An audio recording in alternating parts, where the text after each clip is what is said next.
Support WrestleTalk! Give us a subscribe. There's been a major WWE title change on last night's Raw. I'm Ollie Davis, this is Luke Owen. Welcome to the WrestleRamble Raw Review Edition, where today we're kicking off with the news that Seth Rollins is no longer the Intercontinental Champion. Dolph Ziggler is.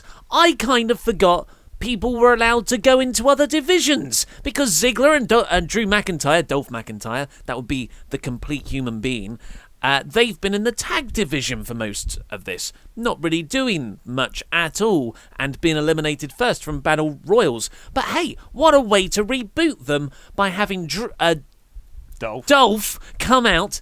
There's too many D words. That's what she said. Dolph come out and answer Seth Rollins' open challenge. They had a pretty corking little match, which Dolph won. Yeah. How are you feeling about this? Shocked. Genuinely surprised. Yes. There's a lot of people on that roster that I would have said, they might beat Seth Rollins for the IC belt there.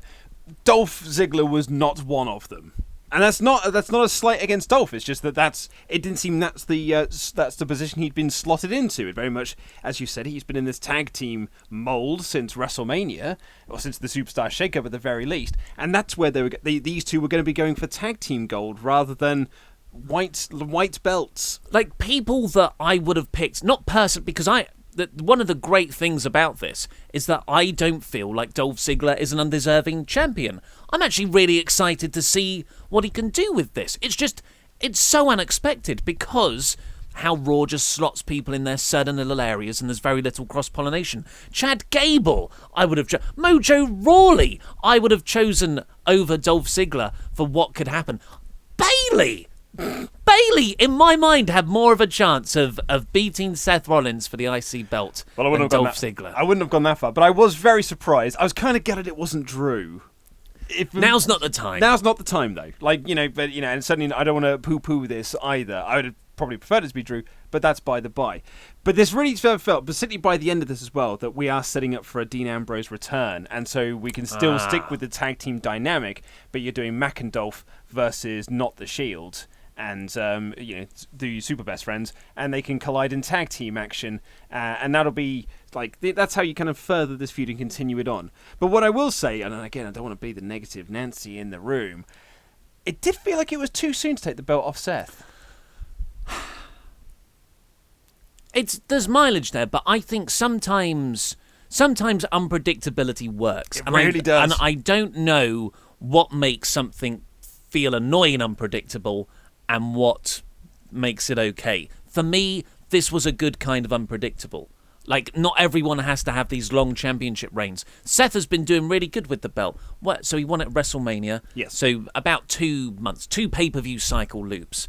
And yeah, he was having some of the best matches on Raw. But if you're now building towards a 5-way Extreme Rules match to crown the number 1 contender for Brock Lesnar, maybe you want Seth in there. That's where I saw him going after this. That's what I thought as well, but I did also think that perhaps this is where you bring back Dean and you do a tag team thing with him instead. I think he's still quite a way off. I always thought he was back in September. But he's at the Performance Center training, is he not? Yeah, but that doesn't mean it's imminent. That usually means it's like 2 months out still. Do you know who might be imminent though? Oh, Jason Jordan. Sitting at the back, exactly. Just waiting to do something. So you do Jordan instead of Dean. And just, I guess, pick up that storyline. It just feels like that's a bit past it now. Oh, I completely agree with you. It's just that it's because they did the double team beatdown on him afterwards. Like, if it was just Dolph had walked away with Drew and the belt and they were like, well, hey, we're now the Intercontinental Champion, then I would have just been like, cool, I think Seth is moving up into this Extreme Rules match. But the beatdown angle afterwards made me think that they were doing something different. They're going in a tag team direction. That's what's quite good about this, in that it's unpredictable. It's a fun shock. I don't feel cheated by it. And it definitely makes Dolph Ziggler more relevant again. And like you said, there's all these different directions they could go in. There's also the nice little promo that Drew and Dolph cut afterwards backstage where they said, this is just the first of many. Yeah. We're going to go and take loads of belts. And I thought, that would be a fun gimmick, wouldn't it? Be the belt collectors. Yeah, be the belt collectors. So you could have this belt, you could have the tag belts, and that would be really good for them. Like, just look at the tag division right now on Raw. It's nothing. Drew going for the Universal title. Maybe Drew can get in that 5-way. I was going to say, if Drew's in that 5-way, I am all for that, mate. Seth and Drew and... the other two, Lashley and Roman. Bit of Finn in there, probably. Well, it could be Finn, could be Elias. Elias, like, he essentially put his name into the ring or into the hat later on in his song. It's usually Bobby Roode, though. Or it could be Brawny the Strowman. It could be the briefcase. Doesn't matter. He's a monster man. He does whatever he wants. Could be Bazza Corbs. Yes. Bazza Corbs got the win later on tonight. He in his position of authority could slot himself into that match, slacks and all.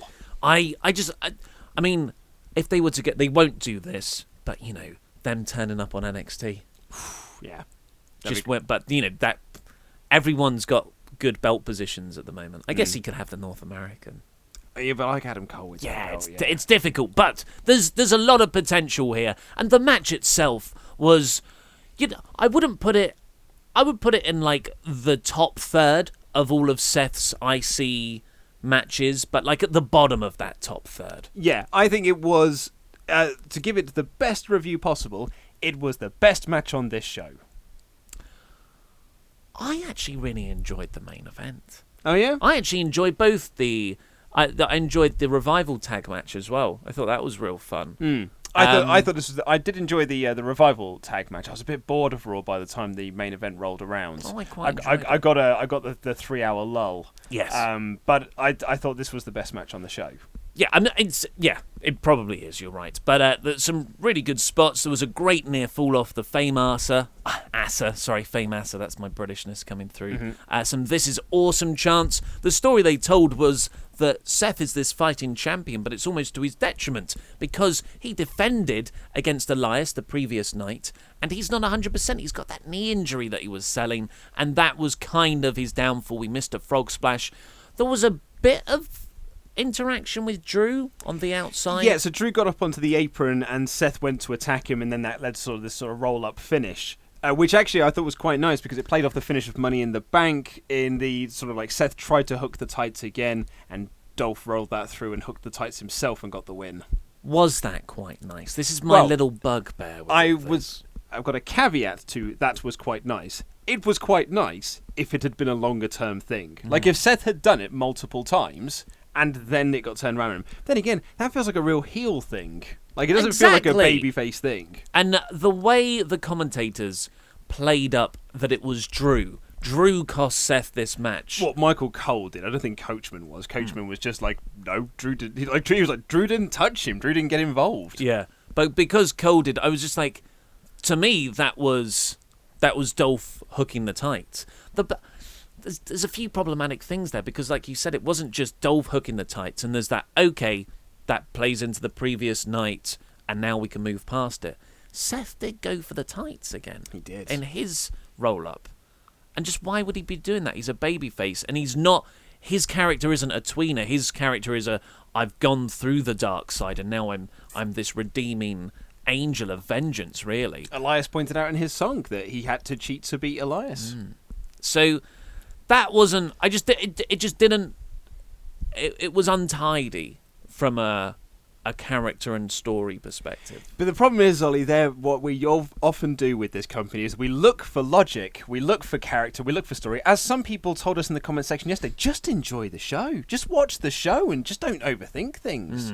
Just everything needs to be a 2 out of 5, and that's fine. We want all of this to be the best it possibly can be. I mean, if you really wanted us to go full-on critique mode, this would be an unwatchable show.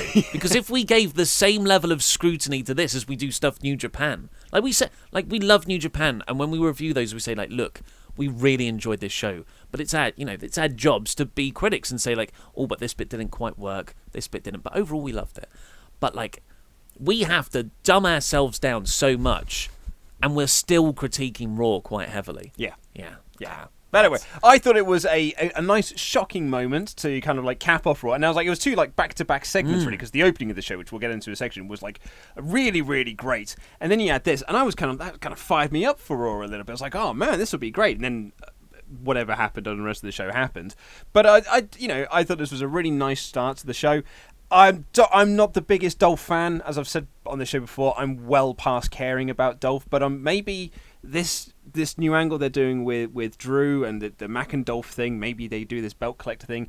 You kind of got me more intrigued now with saying that they get the tag belts and Drew goes after the Universal Championship. That I'm really keen on because I think that Drew is awesome and he's got so much potential. But yeah, it's fine. It's pretty good. I think we're gonna have some disagreements because I quite like this show. Oh, I didn't hate this show. Okay. There's a lot of stuff on here that I was like, well, that was there.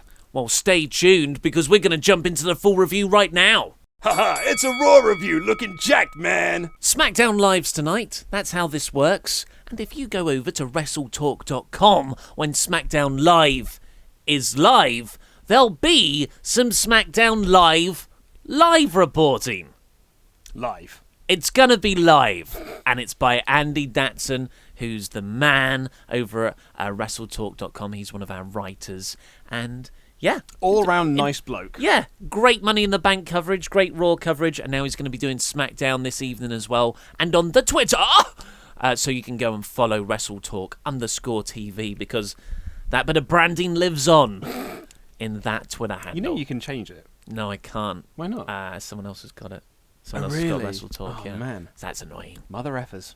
But Raw. Raw started off with a video package, which hasn't happened for quite a while. Is it really? Like, I always feel the Raw usually starts with the video package. Usually, like, here's what happened last week. Because you get the video package saying, like, here's what happened last week, and then Kurt Angle comes out and tells you what happened in the video package again. Maybe you're right. Or maybe I'm thinking of SmackDown. Maybe that's just a Shane McMahon thing. It was a Nia Jax and Alexa Bliss, Ronda Rousey recap of what happened at Money in the Bank. Yeah. For some reason, I thought, video package. Usually it opens on the crowd and Michael Cole going, oh, that's very true. But I wonder if that, maybe I'm wrong. But this then went to the live crowd and Raw, and Kurt Angle's standing in the ring with a table, and there's the Money in the Bank men's briefcase. It's the women's briefcase. Was it the women's briefcase? Yes, because the men's briefcase is green. Okay.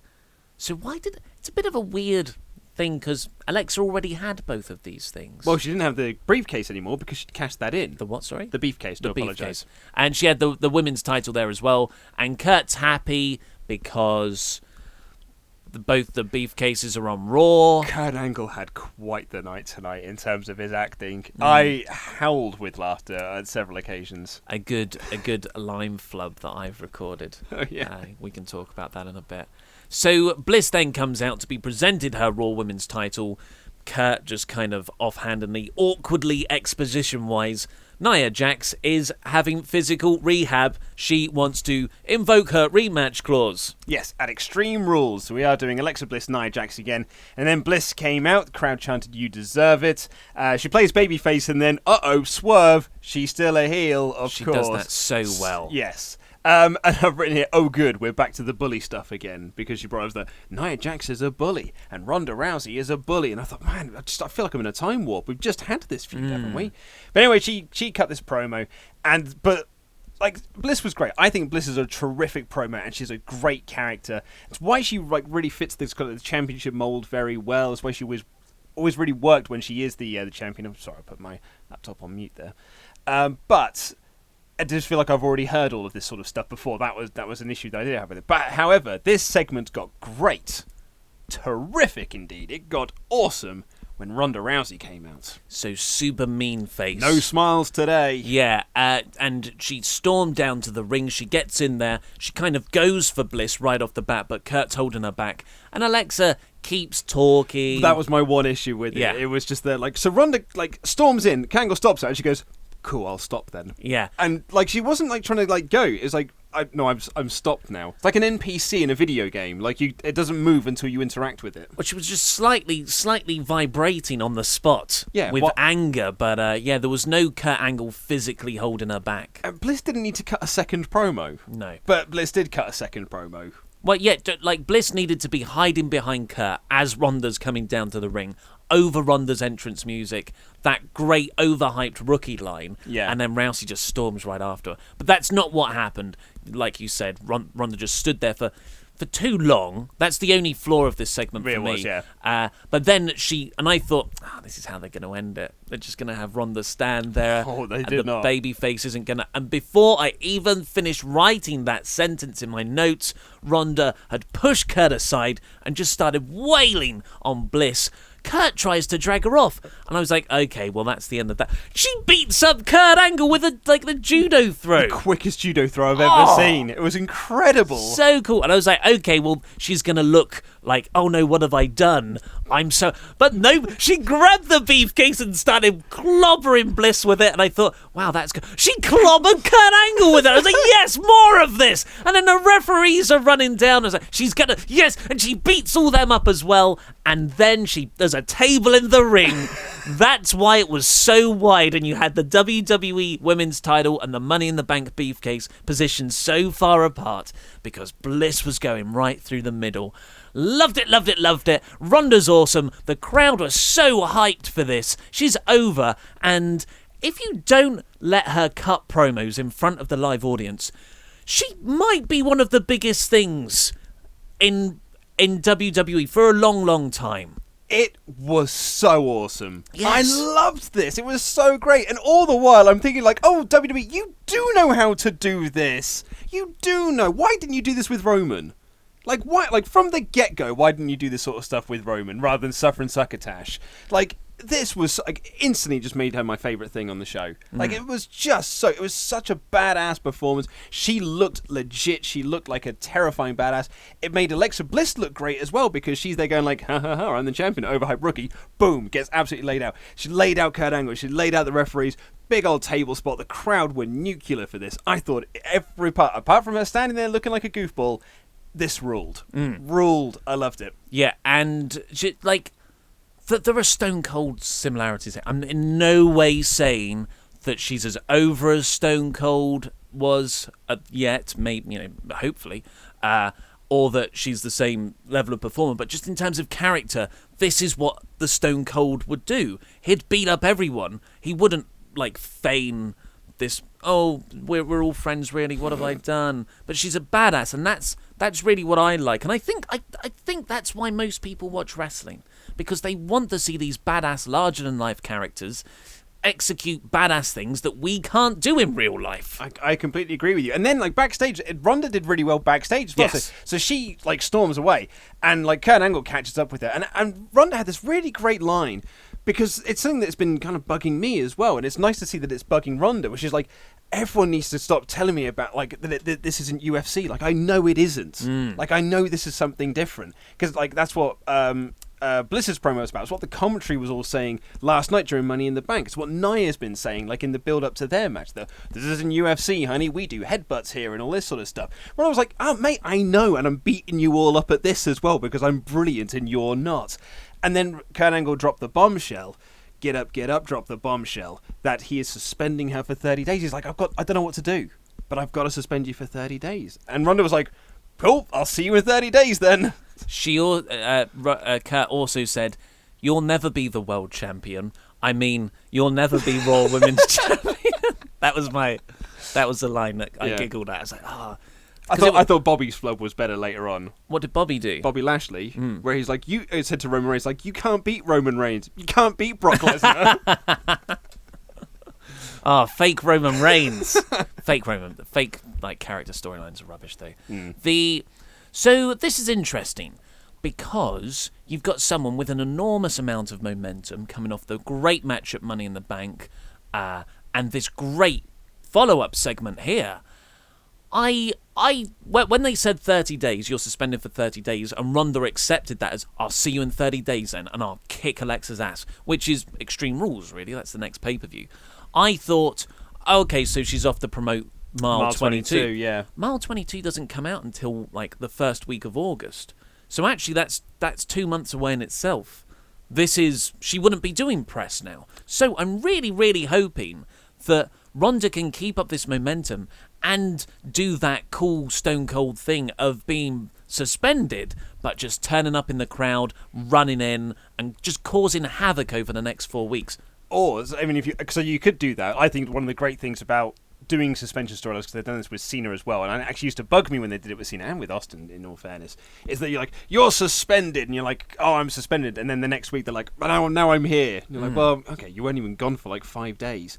But I do like the idea, though, of Alexa Bliss doing these matches, because Nia's not there either at the moment, because Nia's injured. Like, you keep Nia off TV for a little while, sell the injuries from Money in the Bank, and Alexa can have like these showcase matches, but after each of those matches, a Ronda package, like a Ronda video comes up on the Titantron, which just shows her training, which is like, I'm spending the next 30 days training. Yeah, I'm getting ready because I'm going to be back, and like almost like counting down and being like, I'll be back in 20, however many days that's left. He's like, clock's ticking. I'll be back in this amount of days. Yeah, and you run those MMA style, real legit, well shot WWE documentary style. Yeah. Vignettes like they did in the build up to the tag match at Mania. That's a terrific idea. I was going to propose something else, but I think yours is much better. Thank you. So yeah, Ronda then walked out of the building and Renee Young was there, and she said, what are you going to do? Well, she tried to interview her and she just walked away. And then she said something about UFC again, and I think that's when she stopped back and was just like, oh no, she wished her luck. She was like, well, good luck. And she was like, no, send that luck to Alexa Bliss, because in 30 days I'm coming after her. Next up, we got Bobby Roode come down, and he's selling his ribs from that super coup de grace that Finn Balor hit on him off a massive ladder in the ring at Money in the Bank. And that was one of the issues. Not much selling of the brutal ladder match. Not from the... Most annoyingly from the women, I would argue. But it was only Bobby Roode and Kevin Owens here who were showing any sign of... Well, you can't have weakness. Braun do that, can you? Yeah, but Bayley and Sasha Banks certainly could have. Bayley wasn't in the match. Yes, it was such a big match, though. I mean, most of the referees had to go home for medicals because of that Aleister Black kick. the missed one. Yeah, totally. The wind forces. It's sending everyone flying. Yeah, even though they were not at that show, it's really, really bad. Even the ones that were at the UK show last night. Yeah, several. Drake, I don't know how he was there. Real trooper. Well, actually, what he did is he did that kick, and then all of the UK lads jumped into the wind, and it transported them over to the Royal Albert Hall. Really saves on flights. Yeah, it really is. Yeah, although he was there, wasn't he? He was indeed. I know. I marked out a little bit when I saw him. So yes, Bobby Roode came down, and Kurt Hawkins was there, and even with Bobby Roode's injured midsection, he still beat Kurt Hawkins in about a minute. Yeah. DDT, Bobby won. I've written that was pointless. Yeah, because it wasn't enough to do the comedy stuff with Kurt, and it wasn't enough to get Roode in any way over. No. So it was just flat. It was filler. It was there because they've got 3 hours to fill, and you can't do video packages. But like, because people will change the channel. You could make good filler. that like, for all his faults, that's what Vince Russo did. Vince Russo always made sure that every single person had a storyline. Unfortunately, some of those storylines were absolutely ridiculous. But at least everyone had something. Like, everyone seemed to have a direction. And guys like this, it's just, how can anyone possibly care? Yeah. It almost feels like Russo, to his credit as well, always made sure that every segment was like, you don't want to change the channel. Like, you absolutely cannot change the channel to Nitro, because you've got to stick around to see what's happening on Raw, even if it was just mid-card stuff. And actually, mid-card, like 90s WWF, particularly in the Attitude Era, matches only went like a minute. Like, featuring top guys as well. It'd be like, mid-card guys versus mid-card guys. Matches still only go about a minute. You just have the Godfather, we just do the pimp drop, and that would be it. And you'd be like, oh, well, that match is over now. Next segment. Boom, boom, boom, boom, boom. This felt like it was like, oh, we've got 3 hours. But they don't even, like, pick out guys for matches. They were just like, Wrestler A versus Wrestler B. They put it up on the board and it was like, who wants to do it? And someone would go, oh, me, I'll have a shot. And they're like, cool, it's you, and then who else? Okay, I'll go, me, you two then. Off you go. You got a minute. Next up, we got someone who most definitely is factored into loads of plans, though, and because he was on this show for the whole night. And I read a review on Cage Side Seats of this episode, and they quite interestingly pointed out that this was a heel-heavy show, in that the heels pretty much all won. Dolph won, Baron won for the tag match later on. Riot Squad won. It was Mojo won. Yeah, it was a good night for the heels. And Braun Strowman really is the only babyface who's on the... Seth lost. Is on the up and kind of can stand up to the Authority. Even Kurt Angle, the Raw general manager, can't stand up to this. And so, Finn, later on, Finn Balor's just standing there grinning, and it's Braun who comes in and says, "Don't you dare say that about my best friend, Finn Balor, who's a tag team match thing." And spot on impersonation. Yeah, thank you very much. Yeah. And it's just, Braun Strowman's the only real babyface with any power at the moment, which is a weird state to be in. Mm-hmm. But this video package was Braun Strowman, and it recapped the Money in the Bank win, and then JoJo introduces him in just like such a scripted correction of herself as Mr. Money in the excuse me, Monster in the Bank. Yeah. So that's going to get old fast. Cole had a moment like that later on as well. Again, that sort of scripted moment where he's like, he's Mr. Money in the Bank, and Graves was like, Cole? And he's like, sorry, Monster in the Bank. Yeah. Braun comes down and he cuts a promo saying he's done all these things. He won the greatest Royal Rumble weird green belt thing. Was it green? It was green. And he had a trophy as well. Because he said, I won this giant trophy. And I was like, did you win the Andre the Giant Memorial Battle Royal? And then and he was like, at the greatest Rumble, I was like, oh, yeah, no, that trophy. Yeah, we don't talk about that. Forgot about that thing. Forgot about that trophy. But yeah, he won that trophy. And he's also won tag team championships with of course. With a 10-year-old.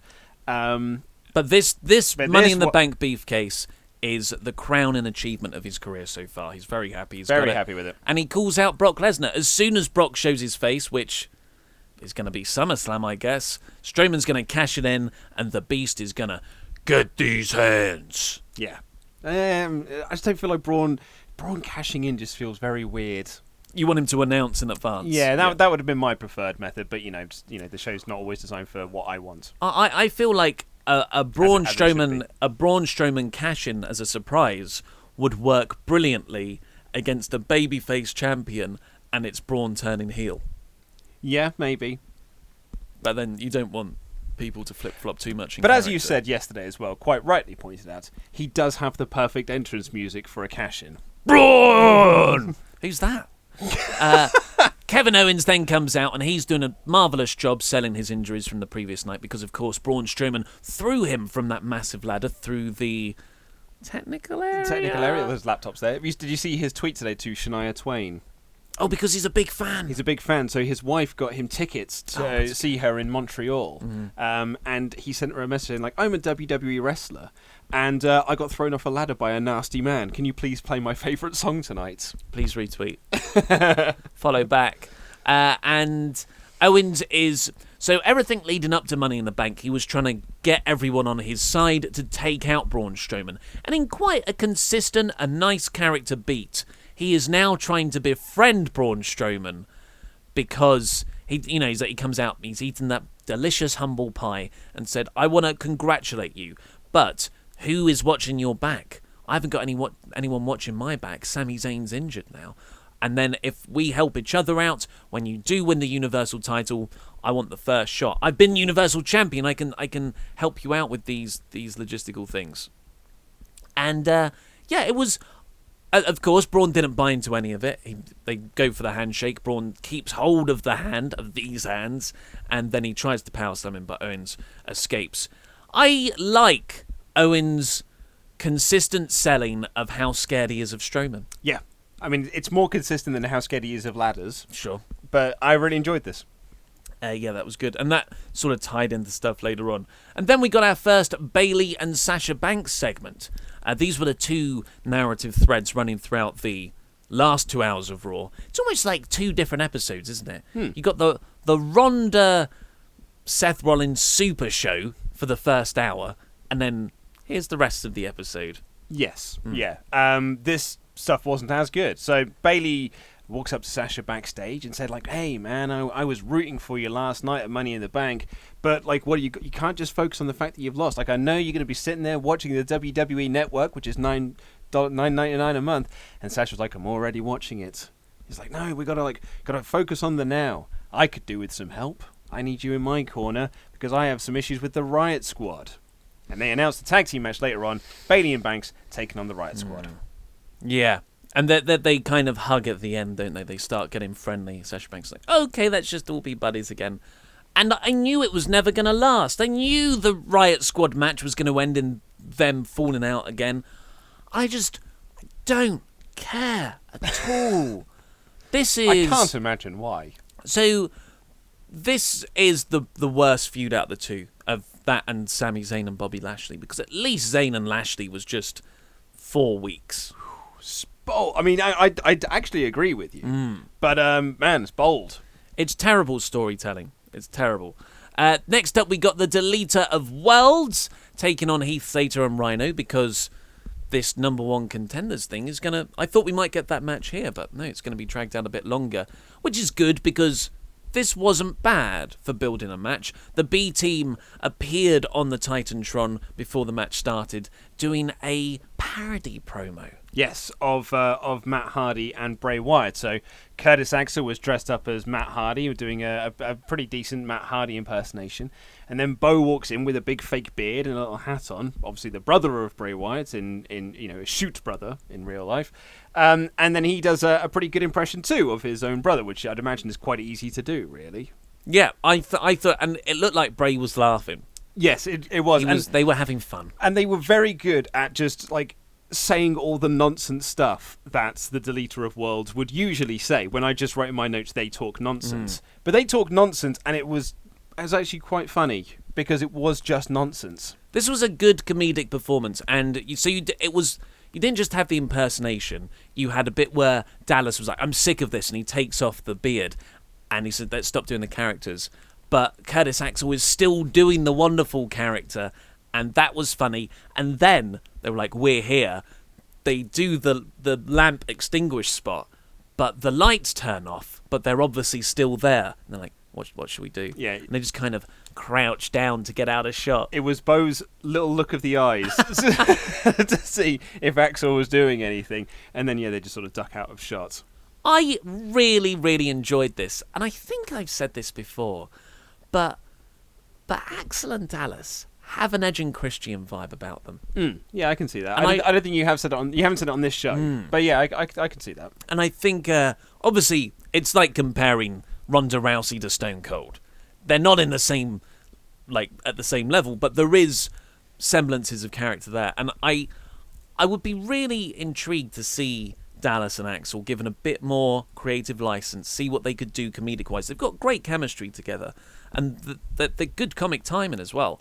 So it's like if they are given a bit more free reign rather than scripted to the second barbecue segments, that you could have like a bit of New Day awesomeness on their hands. Absolutely, yeah. Anyway, the Deleter of Worlds then had a very short match against Rhino and Heath Slater where they hit their finish and won. Yep. Next up, we got Kurt and Baron, Constable Corbin backstage, both on phones. Well, as you said to me when I came today, it's the most GM thing you've ever seen. So Kurt Angle's looking at his phone, and then Baron Corbin walks behind him and says, also on his phone, Stephanie's want something, whatever, and it transpires that Stephanie's on the phone. Kurt takes the phone call and he's like, yes, I've got a big announcement to make later because of this. Jinder Mahal takes on Chad Gable next. This is interesting. A character change for Jinder. A character reversion. Do you remember in 2016, the summer after the brand split, and Jinder Mahal returned to Raw? And he returned to Raw with this character where he was preaching peace and spirituality and how we can all get together and everything's love. He's all based on love. Kind of like an Indian guru was the kind of character he was portraying. But as soon as the bell rang, it's exposed that he's a hypocrite and he's actually quite mean and he'll try and cheat. But as soon as the action finishes, back into guru status. This is that character. I don't remember that at all. Yeah, it lasted. I totally believe you that it happened. I have no memory of it whatsoever. It lasted. It wasn't on TV a lot, and it was infrequent when he was on. But for about 6 months until he paired up with Rusev in January the next year. Interesting. And then, of course, 3 months after that, he gets the huge push on SmackDown. Yeah. So it's when he talks about the winds of change again. It wasn't a reference to Chicago, as some people thought it might have been. Yeah, he's just to the Windy City. Gone back to this spiritual gimmick. Yeah, I mean, I saw a tweet today that made me laugh. I think, "Oh, cool, he's Matt Sydal now." Which I thought was funny. And he beat Gable in minutes with a Coloss. Yeah, he said that although he did lose to Roman Reigns at Money in the Bank, he won the battle of self-improvement. I really know, what the F are you talking about? But yeah, he's now a tranquil being, and he beat him. Yeah. Cole says that he and Roman had a really physical match. You are lying there, Cole. Gable got some nice throws in and got moonsault for a near fall, and then Jinder hit the Coloss and won. So what happened to that Chad Gable versus McIndoff storyline? I think it was just 2 weeks of filler. Oh, fair enough. Face this guy, lose to them both. Hey, what a storyline! Well, I guess It's like a big Cass storyline. Yeah, it gives McIndoff such convincing wins to then get eliminated first in that Battle Royal. Yeah. Then we got a really sweet Special Olympics segment, and then it was Riot Squad beating Sasha Banks and Bayley. Well, backstage they were doing more rioty things like closing laptops. And they threw the laptop on the floor. I know, but it was just when they closed the laptop, I was like, oh no. And then they smashed the laptop. I was like, I didn't save. Exactly. I was like, oh, I was in the middle of something there. And then they drew on a mirror. What's that? Isn't there like a little shortcut that you just press and then it wipes everything on the computer? I've no idea. It's a combination of keys. I swear we used to do it to people at school. But they should have just done that. No, they should have done, if they were going to do really rioty things, is the trick that you told me about that you used to play, the little prank you used to play on your friends, or your friends' group used to play, which is where you find a girl that they know, and then you go on Facebook. On Facebook. Just not around. Not random girl. You find a girl that they know on Facebook, go into their profile, find a girl that they know that doesn't know the other person, go into their photos, find a photo of them looking rather pretty, and just give it a little like. Yeah, it's usually Cos08 is the album you want. A little girl's holiday to a sunny country. Just find one photo, click like, because as you said, the person that you've done the prank to never knows that it's happened. Yeah. And actually, the friend doesn't know that it's happened either. But the friend of that friend will go like, huh, that's weird. The friend of the friend might one day say to the friend, do you know, enter name here? Yeah. He liked this photo of me in a bikini about 3 weeks ago. It's very fun. Really I mean, funny. I think they should do, because that's not very visually exciting. For Well, the Riot Squad to just storm down the aisle and then... Oh, God, let's just scroll. No, Yeah, not that. Don't do that she's photo. good. No, not that one. The other thing that, and it's to this day why I don't really lean on a wall, is because you would lean on a wall with, like, you know, your legs crossed and slightly out from the wall. If you do that, someone will run up, kick your legs out, and you'll fall down to the floor. That would be a nice Riot thing to do. I do find that when I go to a public urinal, I find myself really planting my feet, Checking the other ones out. Yeah. Apart from that, I'm like, just to get not just, as a perv thing, just to see what the measuring stick is. No, I find myself really planting my feet into the ground because when we were teenagers and you go to pubs, you go into the toilets and just give them a little push in the back while they're taking a piss. Yes. Another classic. So this is how interesting the Banks Bayley feud is. Yeah. That we're talking about this. But the Riot Squad, yet they also drew on a mirror. They did, yes. Is it a Sharpie? Because if it's not a Sharpie, I'm not interested. No, I think it was black lipstick. I think, because they're goths and that. Yeah. The story of this match, though, was odd in a sense, because Bayley wouldn't tag Sasha in, because as they put her on commentary, well, Sasha's hurt from the Money in the Bank thing. And that made me go like, well, Bayley's an idiot then for asking Banks to tag with her if she doesn't even want her to be in the match. Yeah. It's a classic Bayley move. So, like, Sasha then blind tagged herself in, did some stuff, and then Bayley blind tagged herself in. And I'm like, why are we even... Anyway, whatever. And then they got on the right page at one time, and then there was a cheap shot by Logan, roll up by Morgan with the tights, the Riot Squad win, and then Bayley tries to help up Banks being like, shucks, I guess we lost again. And Banks pushed her away. It's a long stare down. Yes, and this had zero heat. Yeah, and then Banks just walked off. And Michael It's Cole... a feud again. Michael Cole said, the friendship is fractured again. Who cares? Kurt Angle comes out. Well, we haven't finished it yet. Because backstage, Bayley chased after Sasha. Yes. And Banks says, essentially as I quote, I'm finished with you. Oh no, Bayley said, I'm not finished with you. And Banks was like, well, I'm finished with you. And they had a brawl, similar to the brawl to the one we saw months ago. Then we got Kurt Angle. Yeah. Bayley said that a few times because later on she goes They after said the car. The exact same lines. I'm not finished with you. And then, but I'm finished with you. That's Braun's line. I'm not finished with you. Yeah, but it doesn't sound as threatening. I when thought Bayley Bayley's was going to flip the car. So then we got Kurt Angle come out and he said he's going to reveal who Brock Lesnar's next opponent's going to be. It's going to... Dun-dun. How many times have you seen this template play out before? Kurt says, here's the... this is what's going to happen with the Universal Championship. Roman Reigns' music hits. I should be the challenger. Oh my God. I am sick to death of Roman, and I'm sick to death of you saying, oh, but he is over. He's over as this... Roman Reigns isn't over as a babyface, but he is over because he gets a reaction.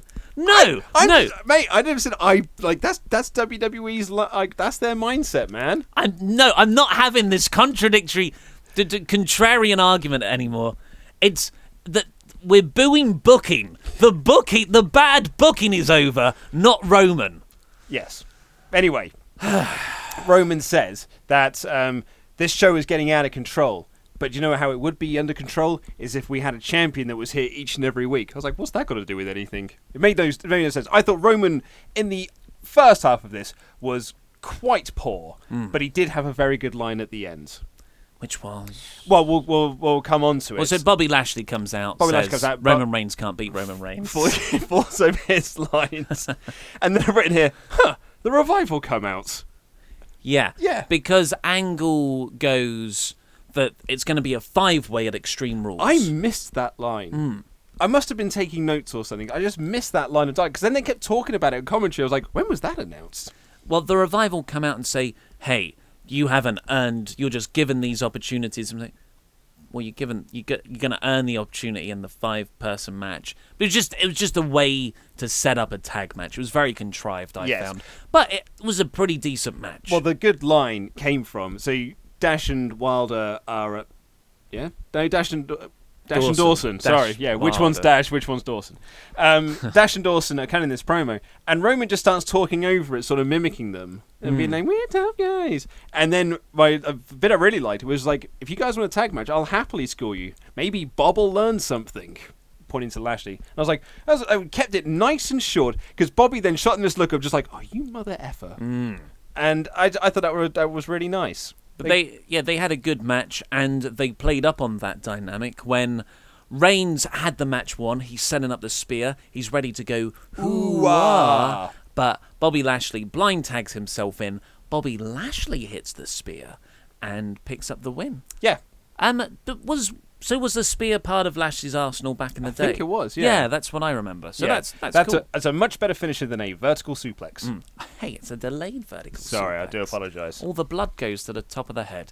Then we got backstage. Kurt and Constable Corbin are walking along. Oh, I think I missed one of my favourites. Yes, I've missed one of my favourite angle moments, which was when they had Sasha and Bayley fighting backstage. And it cut to Kurt, and he's just looking at the time and goes, can't get the show under control. Almost to himself. It was one of two that really made me laugh. But the show did feel chaotic. Much more than recent months. It felt chaotic. Not to like the Attitude Era degree, but it felt like an effort was made where it was that everything there was an unpredictability around it, especially with Ronda breaking the usual format of I stand here while you trash talk me, and the Seth Rollins title change, and then everyone kind of doing things. I don't know if I'd agree that it felt chaotic. Chaotic's a strong word, yeah. I must say, but there's a less, whatever the less word of chaotic. A riot. Slightly chaotic. It was a little bit chaotic, and I appreciate just that. a smidge of chaos in there. But not that Okada's actually in. Yeah, in Japan, or what Sanity are talking about. So they're walking along, and Finn Balor is there, smiling, just hanging out in a corridor, smiling, waiting for people to walk past him. And he goes, "Hey, Kurt, that Extreme Rules 5-way sounds real fun. Can I be a part of it, Kurt?" Gee willikers, Mr. Angle, can I be a part of it? And Corbin goes, "No." Yeah. Which I thought Corbin's been so good recently. I've been a fan of him for a while, but he's really finding his character groove in this new role. And this could have been the death. Like, I never liked Authority Kane, Corporate Kane. Mm-hmm. But even when he wrestled in slacks. Yeah, I know. But this is really working for him. And then Kevin Owens turns up, like out of nowhere, and goes, "Yeah, you shouldn't get the shot, Finn Balor." Yeah. And then Strowman's behind Owens. It's almost like a sitcom. It was quite a sitcom, making fun of the conventions of sitcoms. He was like, you don't even know when trouble is behind you. And then a reveal of Braun behind him. And he was like, and then Owens sold it really well, where he was like, "Ugh," and sort of like ran across the other side to kind of hide behind Corbin. And it turns out that Finn and Braun are friends, apparently. He's just like, "No one says that to my friend." Well, I think that's been set up. And over the last 3 weeks, there were those, or 4 weeks, there was a series that they definitely tagged together, and then they had 2 matches over 2 weeks against each other, where they kind of earned each other's respects. Earning respect is a bit different to friendship, though. I thought the seeds were there. And this is Braun deciding, you're my friend now. I was going to say, maybe it was the F word, that because it's that women's thing of just like, no, they're my friends. But then Angle he stole the show anyway, because he just went, "Show's is a runaway train," and walked off. A One-Away Twain. You ever seen that? Was that? A One-Away Twain. A One-Away Twain? A One-Away Twain. It's from when Snakes on a Plane came out. There was a sort of straight-to-DVD knockoff of an already straight-to-DVD knockoff story. Snakes on a Train got a cinema release. Snakes on a Train? Snakes on a Plane, rather. This was Snakes on a Train. Right. And this guy has one line, which is, we've got a runaway train. But he's got a problem with... He's got a lisp. Whatever it is, where you can't do R's correctly. Just, there's a runaway twain. And it's just take after take, and he gets so angry. And it's kind of, it goes into heartbreaking territory, but then it gets funny again. Do you know who would have found that hilarious? Vince McMahon. Yes. Because if there's one thing that Vince McMahon loves, it's a speech impediment. He thinks they're the funniest thing, apparently. So, yeah, I guess it would have been better if Strowman came up to Balor and said, I'm sick of all you guys bullying people. I'll be your tag partner, Finn. Yeah. Yeah, rather than, we're friends. We're friends. Mojo Rawley beat No Way Jose. Before that, we got Michael Cole announcing the WWE 2K19 cover star and called it, quote, "one of the most anticipated video games in history." Oh, do F off. Like that is just trite. Absolute trite nonsense to say. One of the most anticipated video games in history. In history. Oh, I don't know why. And it's because it's his dumb face as well. I was like, oh, get lost, Michael Cole. Shut up. Really irritated me. It's weird how little things just... I know. Because there's a lot of... It's almost like there's too much to be annoyed about. So our minds can only comprehend getting annoyed about these one really tiny specific things. Just say... it's a game that everyone's really looking forward to. The most anticipated video game in history. And it undermines when you've actually got something genuinely historic to promote. Yes, exactly. Because you call everything the most important thing ever. Yeah. I mean, it'll be the same game we got last year and the year previous, although I only played the one last year for the first time. Talking of historic matches, Mojo Rawley beat No Way Jose next. The way you perfectly described it, have you ever seen a match that defines the third hour of Raw more? No. No. And Cole got to say he was trying to sum up the differences between these two characters. Mojo is all about business in the ring, whereas No Way Jose just wants to have fun. It's the little things, isn't it? The little things. And Rawley cut a quick in-ring promo afterwards. Yes, I cannot remember what he said. He said that he used to stay hyped, but now he stays focused. Whatever that means. Focused Bros. I want that tag team. Don't know what it really meant, but he walked away. And then we got a grumpy Sasha walking to her car. Bayley walked up and said the exact same lines they'd said in the previous segment. And then Sasha said she's done helping her and being her friend. And she drives off. And Bayley threw a water bottle at her, possibly doing some damage to the car. It's a rental. Yeah. Have to pay an extra on that. Conor McGregor style, chucking a water bottle. Yeah. Not a freaking whenever he threw at that bus. Like a guardrail. Yeah. Then we got... I really like this. An Elias gig that was not interrupted. He had no jibber jabber back and forth with the crowd. He just did one song, which was genuinely very good. I really, really liked it. It told a story. It pushed where his character might go next. It was really good. I was waiting for Finn Balor's music to hit to interrupt it, because that's what we come to expect with Elias concerts, is that he starts to sing, music hits, then he's like, oh, okay, and then just disappears. He Renee Youngs off into the ether. But yeah, he did an entire thing, put over that, Seth had to cheat at Money in the Bank. Hey, I think I should be in the Extreme Rules match. What would Elias do? Which I think might be his new gimmick. Yeah, like a sort of ask yourself, what would Jesus do in this position? He's comparing himself to that quite loftily. So, great stuff. And just the last delivery of the line, because it kind of, the song ends on a refrain of him saying, what would Elias do? What would Elias do? What would Elias do? The last delivery of what would Elias do was just like, it was sincere. I got feels. It was funny as well, because that was his chorus. And he did the chorus, the final chorus 4 times. And the more he did it, the more the crowd booed, being like, mate, we've heard this bit before. Get to the end. I was hoping he was going to just do it again. It's like the song finishes, and then just start doing and then do the chorus a couple more times. But I really like that. I hope we get more straight up Elias performance segments, because then when he does get interrupted, it's different. Yeah. Oh, maybe Jason Jordan can come out and throw vegetables at him. I forgot that happened. I've only just remembered it myself. Seth Rollins had a backstage interview. He's a sad Seth Rollins. He's a sad Seth Rollins. Poor Seth Rollins. But he said there's no excuses. I lost tonight, but I'm invoking my rematch clause for next Monday. I hope he doesn't win it back. Yeah. Yeah, I think that would be quite undermining for Dolph. And I think now Seth can go into the main event properly. Whatever that is. Or into a tag team feud with him and Jason Jordan. And then we got the main event of Baron Corbin and Kevin Owens beating Braun Strowman and Finn Balor. Baron Corbin wrestled in his Constable Corbin gear, which is like a suit, trousers, and a shirt and a waistcoat. He did look like a snooker player. Meltzer did not like this. Oh, really? No, he's like, I can't take it seriously. He kept on saying, I thought it looked really good, especially when he took off. When Braun gets in there, so Braun gets in the ring, and it's this stare-off, and I was like, I never appreciated how tall Corbin is. That's why, because you're not in the WWE office. You'd have thought that'd be the first thing you'd have thought of when he walked in. Good Lord, how tall he is! But don't you think, Baron Corbin made Braun Strowman's proportions look weird?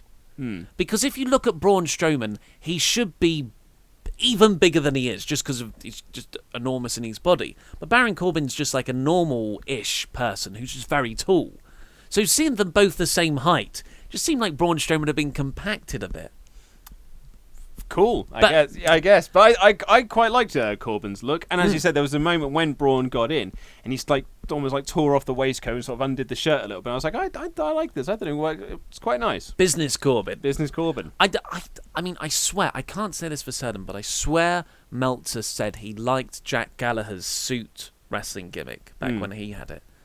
So there might be some hypocrisy there. But I can't remember he said that for Dave certain. Meltzer? He's usually pretty consistent, I would say. He is. In his opinions. Tell that to YouTube. Tell that to New Japan. Tell that to Twitter. Tell that to Bruce Pritchard. FDM. You learned that learned that yesterday, didn't right? you? We were at the UK show, and ridiculous. someone was wearing an FDM t-shirt, and I pointed out to you, and you'd never heard of it before. No. It stands for F. Dave Meltzer, which is... And you could not...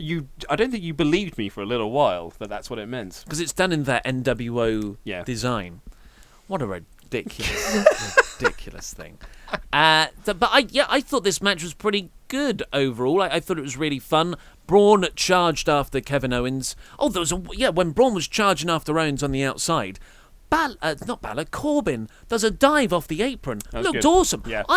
Honestly, ending this match, I came away thinking, I want to see Corbin versus Strowman. I never thought I'd say that in a million years.